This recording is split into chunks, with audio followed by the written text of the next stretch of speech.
మనం Jubilee hills ఉప ఎన్నికల అప్డేట్ చూసుకున్నట్టయితే ప్రతి క్షణం ప్రతి సెకండ్ కూడా ఉత్కంఠగా ఉందని చెప్పేసి చెప్పుకోవచ్చు. మనము T20 మ్యాచ్ లో అంటే ఫైనల్ మ్యాచ్ ఏ విధంగా అయితే చూస్తుంటామో అదే సిచ్యువేషన్ ప్రస్తుతం కనిపిస్తుంది.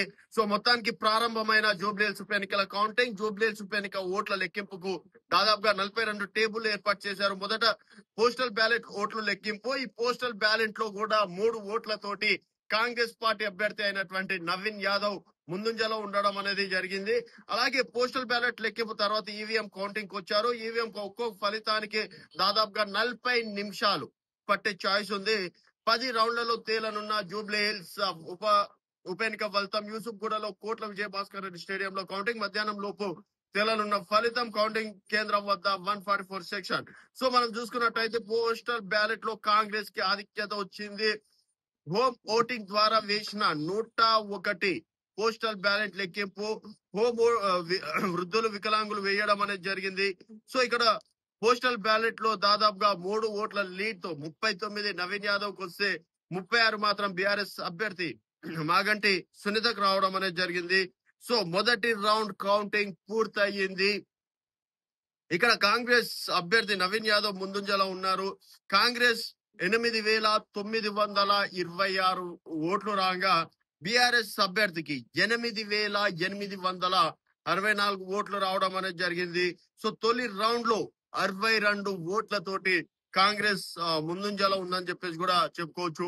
ఇక్కడ పోస్టల్ బ్యాలెట్ లో కూడా Congress party 39, BRS 36, Bharatiya Janata party 10 మాత్రమే రావడం అనేది జరిగింది.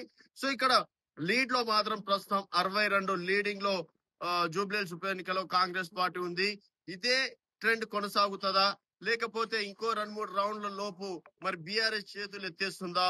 అండ్ ఎగ్జిట్ పోల్స్ అన్ని కూడా కాంగ్రెస్ కే మద్దతు తెలిపాయి. కాంగ్రెస్ పార్టీ వస్తుంది, దాదాపుగా 5-6% తోటి కాంగ్రెస్ పార్టీ వస్తుందని చెప్పేసి కూడా చెప్పడం అనేది జరిగింది. సెకండ్ డే చూసుకున్నట్టయితే మొత్తం ఎన్నికల అంటే ఎగ్జిట్ పోల్స్ అన్ని తారుమారయ్యాయి. సైలెంట్ ఓట్ బ్యాంక్ అంతా బీఆర్ఎస్ కే పడ్డాయని చెప్పేసి కూడా కొంతమంది చెప్పడం అనేది జరిగింది. దీంతో ఒక్కసారిగా ఇటు బీఆర్ఎస్ పార్టీ కూడా హోప్స్ పెట్టుకోవడం అనేది జరిగింది. సో ఇక్కడ జూబ్లీ హిల్స్ ఉప ఎన్నికల వేళ ఒక సందర్భం ఏమొచ్చిందంటే జూబ్లీ హిల్స్ ఉప ఎన్నిక బరిలో ఉన్న నేషనల్ కాంగ్రెస్ పార్టీ అభ్యర్థి మొహమ్మద్ అన్వర్ గుండెపోటుతో మరణించడం అనేది జరిగింది. ఇదే 3 రోజులు అంటే ఎవరైనా అభ్యర్థి పోటీలో చేసే అభ్యర్థి ఎవరైనా మరణించినా కూడా ఎన్నికలు క్యాన్సిల్ చేసే అవకాశం ఉంది, పోస్ట్ పోన్ చేసే అవకాశం ఉంటుంది.